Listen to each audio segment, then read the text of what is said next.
Hello my dear friends, कैसे हैं आप सब। आशा करता हूं कि आप सब ठीक होंगे, मस्त होंगे।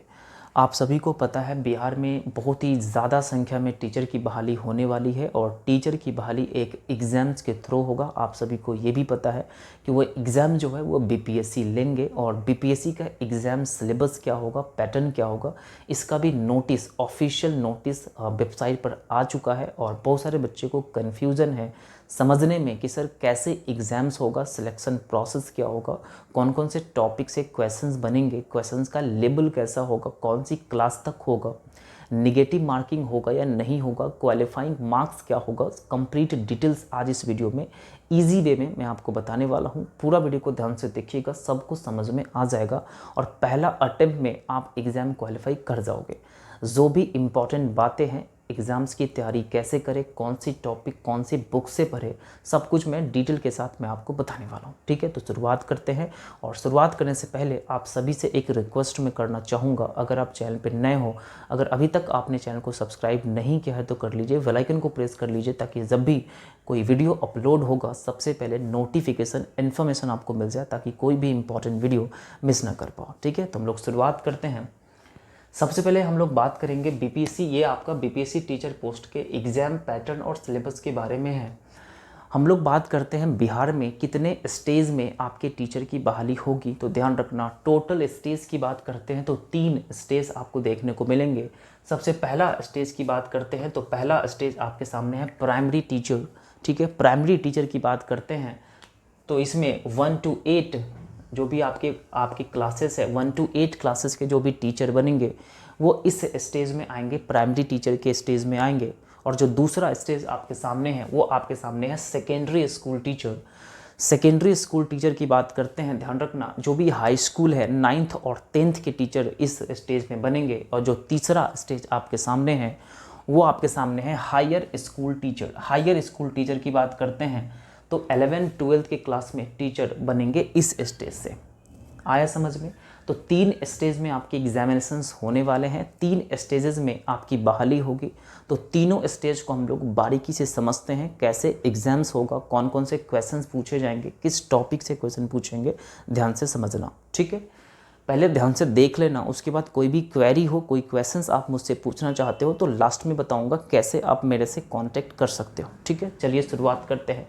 सबसे पहला अगर हम बात करते हैं प्राइमरी टीचर स्टेज, तो प्राइमरी टीचर की बात करते हैं तो एक होता है लोअर प्राइमरी टीचर्स, एक होता है अपर प्राइमरी टीचर्स।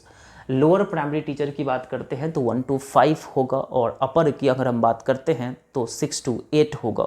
ठीक है, तो आपके प्राइमरी टीचर में 1 से 8 क्लास के जो भी शिक्षक बनेंगे तो वो आपको इस स्टेज में आएंगे और उनको इस स्टेप से आपको गुजरना पड़ेगा टीचर बनने के लिए।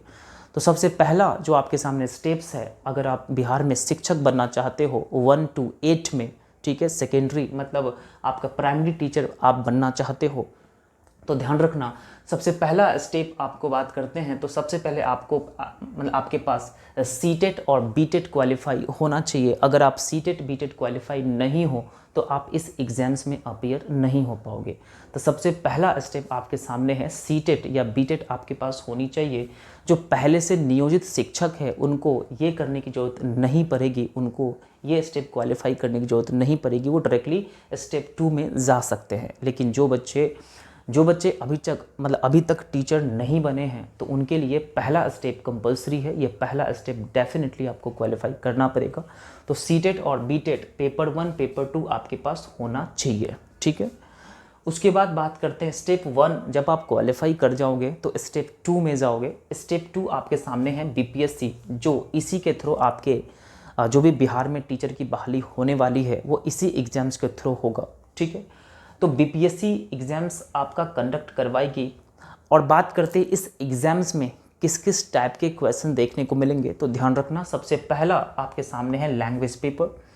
सबसे पहला आपके सामने है लैंग्वेज पेपर। लैंग्वेज पेपर जो है ये कंपलसरी है और ये क्वालिफाइंग है, आपको इसमें क्वालिफाई करना पड़ेगा, मतलब मिनिमम 30% मार्क्स आपको इसमें गेन करना पड़ेगा। अगर आपका 30% मार्क्स नहीं है तो आप डिस्क्वालीफाई हो जाओगे, आगे नहीं बढ़ पाओगे। ठीक है, तो पहला स्टेप आपके सामने है लैंग्वेज पेपर, अगर आप बीपीएससी के एग्ज़ाम्स दे रहे हो तो सबसे पहला जो पार्ट है इसमें आपका लैंग्वेज पेपर है। और लैंग्वेज पेपर में पहला जो पार्ट आपके सामने है वो इंग्लिश लैंग्वेज है। और इंग्लिश लैंग्वेज जो है सभी स्टूडेंट के लिए कंपलसरी है, सभी स्टूडेंट के लिए कंपलसरी है। अगर वो टीचर बनना चाहते हैं तो उनको इंग्लिश आना ज़रूरी है। इंग्लिश पहला नंबर पर रखा गया है। और इंग्लिश में 25 क्वेश्चंस आपको देखने को मिलेंगे। 25 क्वेश्चन में 30% आपको क्वालिफाई करना पड़ेगा। इसमें से 30 मतलब इसमें बात करते हैं 25 क्वेश्चंस 25 नंबर के आएंगे और उसमें से 30% आपको लाना पड़ेगा क्वालिफाई करने के लिए, ठीक है। तो इंग्लिश की बात करते हैं तो सभी स्टूडेंट को इसको देना पड़ेगा, ठीक है। लैंग्वेज अपने आप से चूज नहीं कर पाओगे, इंग्लिश कंपलसरी है। और पार्ट 2 की बात करते हैं तो पार्ट 2 में कोई भी लैंग्वेज आप ले सकते हो, चाहे आप हिंदी ले लो, संस्कृत ले लो, उर्दू ले लो, ठीक है, जो भी मन करे, मैथिली, बंगाली, कुछ भी जो मन करे आप पार्ट 2 में लैंग्वेज चूज कर सकते हो अपने अकॉर्डिंग। लेकिन पार्ट 1 में आप लैंग्वेज चूज नहीं कर सकते, इंग्लिश कंपलसरी है। 25 क्वेश्चंस 25 नंबर का। और जो सेकेंड पार्ट है आपके सामने वो 75 क्वेश्चंस 75 नंबर का आएगा और इसमें अपने अकॉर्डिंग लैंग्वेज चूज कर सकते हो और इसमें भी आपको 30% मार्क्स गेन करना पड़ेगा। आ रहे समझ में? तो लैंग्वेज पेपर जो है वो कंपलसरी है सभी के लिए, ध्यान रखना, ठीक है। और ये क्वालिफाइंग है, इससे आपको मेरिट नहीं बनने वाला है। जो भी आपका मेरिट बनेगा वो आपके सामने है सेकेंड वाले पार्ट से। सेकेंड वाले पार्ट्स में आपको ज़्यादा मेहनत करना है और इसी से आपका मेरिट बनेगा। जिसका ज़्यादा मार्क्स उसका जल्दी जॉब होगा और जिसके पास मार्क्स नहीं है तो बस जॉब नहीं होने वाला है। तो पहला आपको क्वालिफाइंग है, ठीक है। नेक्स्ट की बात करते हैं जनरल पेपर। नेक्स्ट एग्जाम्स आपके सामने होंगे जनरल पेपर में। जनरल पेपर में कौन कौन से टॉपिक से आपके क्वेश्चन देखने को मिलेंगे, थोड़ा सा ध्यान से समझना। सबसे पहले हम बात करते हैं जनरल पेपर में, तो टोटल 150 क्वेश्चन देखने को मिलेंगे, 150 नंबर के। 2 घंटा आपके पास टाइम मिलेगा, मतलब 150 क्वेश्चन 150 नंबर के, 2 घंटा आपके पास टाइम मिलेगा। और ध्यान रखना, स्टैंडर्ड की बात करते हैं, एग्जाम्स क्वेश्चंस लेवल की बात करते हैं तो 10th और 12th तक आपके एग्जाम्स में क्वेश्चन देखने को मिलेंगे। जो भी 12th लेवल का आपके क्वेश्चन है वो आपको इसमें देखने को मिलेंगे, ठीक है। उसके बाद बात कर लेते हैं, ध्यान रखना, जनरल पेपर में कौन कौन से सब्जेक्ट से क्वेश्चन देखने को मिलेंगे। सबसे पहला आपके सामने मैथ्स है। जो भी कम्पिटिटिव मैथ्स होते हैं उनमें से आपके क्वेश्चन देखने को मिलेंगे। प्रॉफिट एंड लॉस अभी कंप्लीट सिलेबस नहीं आया है, जैसे ही कंप्लीट सिलेबस आएगा मैं आपको बता दूंगा। अभी टॉपिक आप देख लो और कैसे पढ़ना है मैं आपको बता दूंगा, ठीक है। मैथ्स में आपके क्वेश्चन देखने को मिलेंगे, टोटल मिला के आपके सामने 150 क्वेश्चंस आएंगे। मैथ हो गया, रीजनिंग हो गया, इसको हम लोग मेंटल एबिलिटी के नाम से भी जानते हैं, आप सभी को पता है, तो इससे भी आपको क्वेश्चन देखने को मिलेंगे। तो पहला आपके सामने मैथ, रीजनिंग, उसके बाद जीएस की अगर हम बात करते हैं तो जीएस में हिस्ट्री, ज्योग्राफी आ जाएंगे आपके सामने, इकोनॉमिक्स, पॉलिटिक्स आ जाएंगे और इसी में आप बिहार के जीके भी रख सकते हो। बिहार के एग्जाम्स है तो बिहार के जीके आपके पास आएंगे जीएस सेक्शन में। आ रहा समझ में?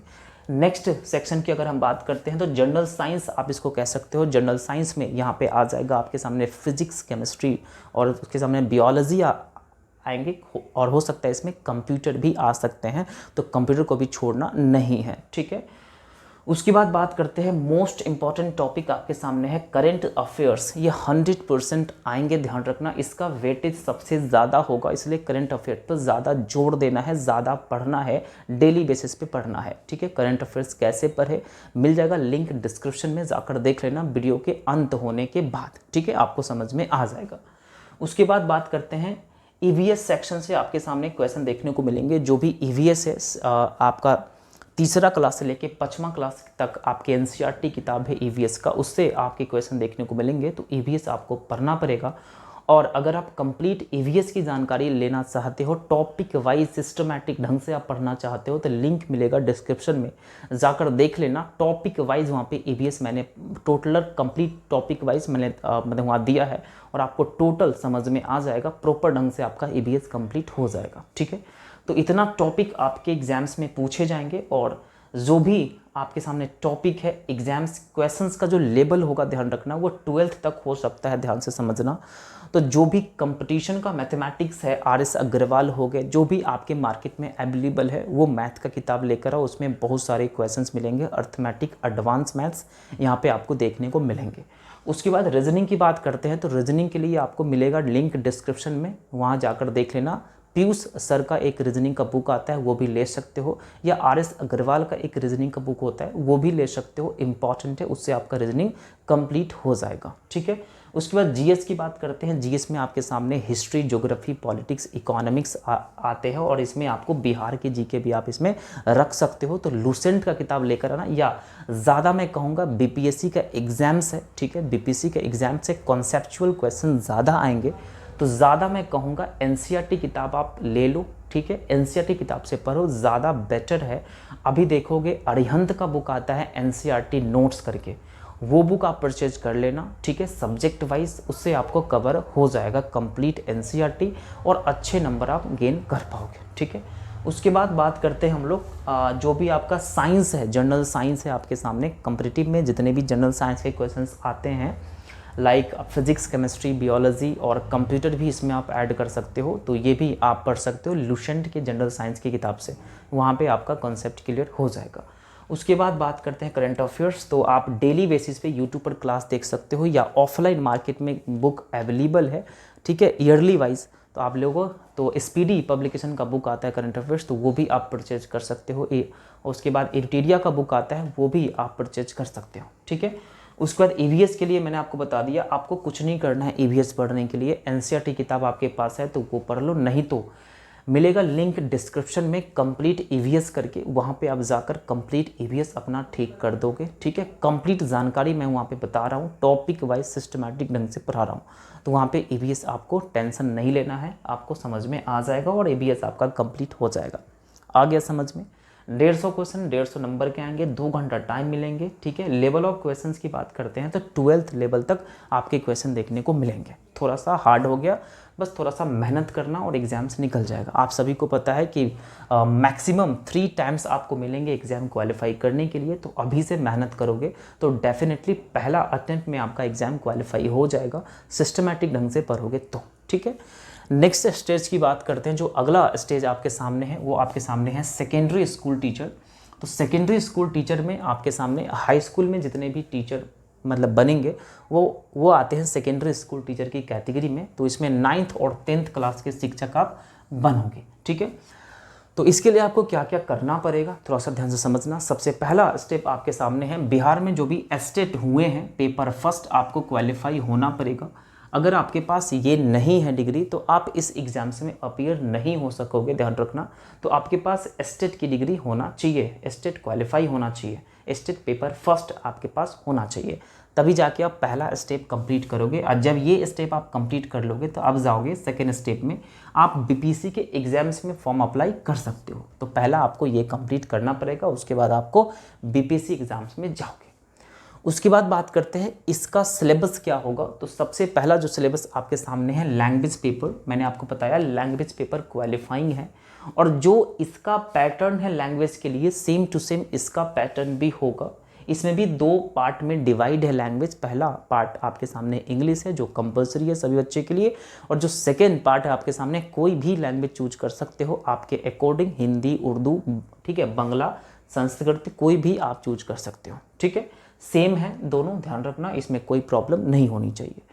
जो नेक्स्ट पार्ट आपके सामने है, ध्यान रखना, बहुत ज़्यादा इंपॉर्टेंट है। अगर आप हाई स्कूल के टीचर बनना चाहते हो, ठीक है, 9th 10th की टीचर बनना चाहते हो, तो सबसे पहला पार्ट फर्स्ट की अगर हम बात करते हैं तो पार्ट फर्स्ट में आपके सब्जेक्ट से क्वेश्चन देखने को मिलेंगे। जो भी आपके सब्जेक्ट है, चाहे आपका मैथमेटिक्स सब्जेक्ट है, सोशल साइंस है, ठीक है, आपके सामने फिजिक्स है, केमिस्ट्री है, बियोलॉजी है, जो भी आपका सब्जेक्ट्स है, ग्रेजुएशन में, पीजी में जो भी आपका सब्जेक्ट्स है, जो भी आपका मेथड पेपर है, उससे आपके 100 क्वेश्चन देखने को मिलेंगे, और 100 क्वेश्चंस 100 मार्क्स को देखने को मिलेंगे। और ये जो क्वेश्चंस का लेवल रहेगा, ध्यान रखना, ग्रेजुएशन बेस्ड होगा। जो भी आपके सब्जेक्ट है और ग्रेजुएशन में जो भी आपका सिलेबस है उसके अकॉर्डिंग यहाँ पे क्वेश्चन देखने को मिलेंगे। ठीक है, तो लेवल यहाँ पे ग्रेजुएशन तक जाने वाला है, तो ध्यान रखना अगर आप क्वालिफाई करना चाहते हो तो ग्रेजुएशन का मैथमेटिक्स भी थोड़ा थोड़ा ध्यान से पढ़ना। जो भी आपके सिलेबस है, जो भी आपका सब्जेक्ट है, सोशल साइंस, इकोनॉमिक्स, कुछ भी, फिजिक्स, केमिस्ट्री, बियोलॉजी, कुछ भी है, तो ग्रेजुएशन तक आप थोड़ा सा देख लेना। ठीक है, पीछे तो आएगा definitely 11th 12th graduation 10th 9th 8th सबका आएगा इसमें, तो बहुत ज़्यादा एग्ज़ाम थोड़ा सा टफ हो गया है, कॉन्सेप्चुअल क्वेश्चंस आएंगे, ज़्यादा मेहनत करना पड़ेगा और एग्ज़ाम्स आप क्वालिफाई कर लोगे अगर सही ढंग से पढ़ोगे तो। ठीक है, नेक्स्ट की बात करते हैं पार्ट 2 में। तो सब्जेक्ट से आपके 100 क्वेश्चंस 100 नंबर के आएंगे और पार्ट 2 की अगर हम बात करते हैं तो जनरल पेपर से क्वेश्चन देखने को मिलेंगे। जनरल पेपर की अगर हम बात करते हैं तो इससे आपके क्वेश्चन देखने को मिलेंगे और जनरल पेपर में आपको मैथ्स आएंगे, साइंस आएंगे, जीएस आएंगे और आपके सामने करंट अफेयर्स आएंगे। आप सभी को पता है साइंस क्या है, मैंने वही बताया है, सेम टू सेम प्रोसेस है, लेकिन इसका जो लेवल है थोड़ा सा हाई जाएगा, ध्यान रखना। इसमें आपको 10th लेवल तक यहाँ से क्वेश्चन देखने को मिलेंगे जनरल पेपर में। ठीक है, मैथमेटिक्स हो गया, जीएस हो गया, साइंस हो गया, करंट अफेयर्स हो गया। तो जो भी मैंने यहाँ बता दिया सेम प्रोसेस यहाँ पे लागू करना है, इसी के अकॉर्डिंग आप इसको पढ़ाई करोगे। ठीक है, आ गया समझ में, कोई भी प्रॉब्लम नहीं होनी चाहिए। जो थर्ड स्टेज आपके सामने है वो आपके सामने है हायर स्कूल टीचर्स। तो हायर स्कूल टीचर का मतलब होता है 11th-12th के शिक्षक। ठीक है, अगर आप 11th-12th के शिक्षक बनना चाहते हो तो आपको कौन कौन से स्टेप को फॉलो करना है। सबसे पहला स्टेप की अगर हम बात करते हैं तो आपके पास एस्टेट क्वालिफाई होना चाहिए, पेपर 2 एस्टेट क्वालिफाई होना चाहिए, तभी जाके आप बीपीएससी एग्जाम्स में फॉर्म अप्लाई कर सकते हो, अपीयर हो सकते हो। और जब आप ये क्वालिफाई कर जाओगे, आपके पास होगा क्वालिफाई, तो आप बीपीएससी के एग्जाम्स में जाओगे और बीपीएससी एग्जाम्स में आपसे किस किस टाइप के क्वेश्चन देखने को मिलेंगे। तो सबसे पहला आपके सामने है लैंग्वेज पेपर, सेम है, पूरा क्वालिफाइंग है, जो भी आपके सामने प्राइमरी लेवल का है सेम टू सेम आपके सामने यहाँ पे होगा, सेम टू सेम यहाँ पे होगा। तो लैंग्वेज पेपर जो है तीनों स्टेज के लिए सेम है, कोई चेंजिंग नहीं है, जो भी आपके पैटर्न है सेम है। जो मैंने यहाँ बता दिया सेम टू सेम यहाँ भी है, सेम टू सेम यहाँ भी है। इसमें भी आपको 2 पार्ट में डिवाइड है। पहला पार्ट आपका इंग्लिश 25 क्वेश्चंस 25 मार्क्स का कंपलसरी, ऑल स्टूडेंट, सभी बच्चे के लिए कंपलसरी है। और जो सेकेंड पार्ट आपके सामने है वो आपके सामने है लैंग्वेज, कोई भी आप चूज कर सकते हो, हिंदी, उर्दू, संस्कृत, जो मन करे वो चूज कर सकते हो। वहाँ पे आपको 75 मार्क्स और आपका 75 क्वेश्चन देखने को मिलेंगे। नेक्स्ट की बात करते हैं। नेक्स्ट की अगर हम बात करते हैं तो पहला जो इसमें पार्ट है आपके सब्जेक्ट्स, आपके जो मेथड पेपर है, आपके ग्रेजुएशन पीजी में जो आपका सब्जेक्ट्स है मैथमेटिक्स, ठीक है, physics, biology, chemistry, social science, economics, जो आपके सामने है उस सब्जेक्ट से आपके क्वेश्चन देखने को मिलेंगे। 100 क्वेश्चंस 100 नंबर को आपको देखने को मिलेंगे। और ध्यान रखना इसका जो लेवल ऑफ क्वेश्चंस होगा वो आपके पीजी तक जा सकता है। ठीक है, ध्यान रखना पीजी तक जा सकता है और ग्रेजुएशन तक तो डेफिनेटली जाएगा। तो इसका थोड़ा सा क्वेश्चंस का लेवल थोड़ा सा टफ होगा, हार्ड होगा, थोड़ा सा ध्यान से समझना, इसलिए ज़्यादा मेहनत करना इस पर, क्योंकि 100 क्वेश्चंस आपसे पूछे जाएंगे 100 मार्क्स के। ठीक है, उसके बाद बात करते हैं सेकेंड पार्ट की बात करते हैं। तो सेकेंड पार्ट जनरल पेपर है। जो इसमें प्रोसेस है सेम प्रोसेस यहाँ है, लेकिन इसमें लेवल ऑफ जो क्वेश्चंस होंगे थोड़ा सा कॉन्सेप्चुअल होगा। ठीक है, ध्यान से समझना, इसलिए कॉन्सेप्ट ज़्यादा पढ़ना ज़्यादा बढ़िया होगा। तो इसमें भी वही प्रोसेस है। मैथ्स आपके क्वेश्चन देखने को मिलेंगे। जीएस की अगर हम बात करते हैं, history, geography, politics, economics, Bihar के जीके, इसमें से देखने को मिलेंगे। उसके बाद साइंस की अगर हम बात करते हैं, फिजिक्स, केमिस्ट्री, बायोलॉजी, उसके बाद आपके सामने है करंट अफेयर्स। ठीक है, तो जो मैंने यहाँ बता दिया वहीं पे यहाँ पे है। तो 4 सेक्शन से आपके क्वेश्चन देखने को मिलेंगे। इस दोनों पेपर में रीजनिंग पार्ट नहीं है, लेकिन रीजनिंग और ईवीएस आपको इस पेपर में मिल जाएंगे। तो ज़्यादा कंपल्सरी है, ध्यान रखना। तो यही आपका एग्ज़ाम पैटर्न है। आशा करता हूँ कि आप सभी को समझ में आ गया होगा। थोड़ा सा बात और मैं बता दूँ, ठीक है, टोटली जो एग्जाम्स होंगे वो एमसीक्यू बेस्ड क्वेश्चंस होंगे, मल्टीपल चॉइस क्वेश्चंस होंगे, ठीक है, ऑब्जेक्टिव क्वेश्चंस होंगे। जो दूसरा पॉइंट आपके सामने है, इसमें निगेटिव मार्किंग डेफिनेटली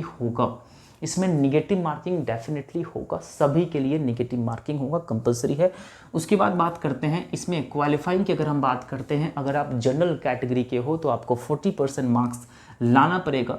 ठीक है, अगर आपके पास 40% मार्क्स नहीं है तो आप डिस्क्वालीफाई हो, आप बहाली से बाहर हो जाओगे। अगर आप 40% से ज़्यादा मार्क्स ला दिए तो आप बहाली में जा सकते हो, बहाली का चांसेस बन सकता है, लेकिन कोशिश करना ज़्यादा मार्क्स लाना ताकि आपका मेरिट बन सके। ठीक है, उसके बाद बात करते हैं ईबीसी। ईबीसी में 34% है आपके सामने अत्यंत पिछड़ा वर्ग जिसको कहा जाता है। और नेक्स्ट आपके सामने है ओबीसी। ओबीसी की बात करते हैं तो 36.5% यहाँ पे होगा क्वालिफाइंग। और एससी एसटी और अदर्स प्लस वुमेन की अगर हम बात करते हैं, ध्यान रखना 32%, 32% आपको मार्क्स लाना है, तभी जाके आप ये एग्ज़ाम क्वालिफाई करोगे।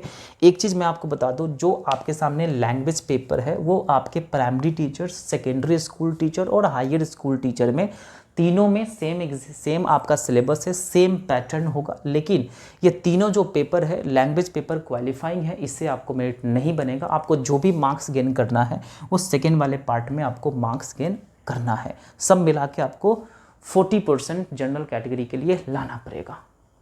ठीक है, आशा करता हूं कि आप सभी को जो भी मैंने बताया समझ में आ गया। फिर भी आपके मन में कोई क्वेरी है, कोई क्वेश्चंस आप मुझसे पूछना चाहते हो तो आप मुझसे कमेंट कर पूछ सकते हो। ठीक है, वहाँ पे मैं 100% आंसर देने का प्रयास करूँगा। ठीक है, आशा करता हूँ कि आप सभी को समझ में आ गया होगा। एक और बात मैं आपको बता दूँ, मैथमेटिक्स कैसे पढ़ना है, जीएस कैसे पढ़ना है, रीजनिंग कैसे पढ़ना है, ठीक है, मिल जाएगा लिंक डिस्क्रिप्शन में, जाकर देख लेना। और अगर आप कंप्लीट ईवीएस पढ़ना चाहते हो तो उसका भी लिंक मिल जाएगा, ज़रूर जाके पढ़ लीजिएगा, सब कुछ समझ में आ जाएगा। ठीक है, तो आज के लिए इतना ही, फिर मिलते हैं नेक्स्ट वीडियो में जब इसका प्रॉपर ढंग से कंप्लीट सिलेबस आ जाएगा, टॉपिक वाइज मैथ्स में क्या क्या चीज़ पढ़ना है, कौन कौन से टॉपिक पढ़ना है, तो उसका भी वीडियोस में जल्द ही लाऊंगा। इसलिए चैनल को हमेशा सब्सक्राइब करके रखिएगा ताकि जब भी वीडियो अपलोड होता है सबसे पहले नोटिफिकेशन आपको मिल जाएगा। ठीक है, तो आशा करता हूँ कि आप सब ठीक होंगे, समझ में आ गया होगा। तो फिर मिलते हैं नेक्स्ट वीडियो में, तब तक के लिए thank you so much, take care, bye bye.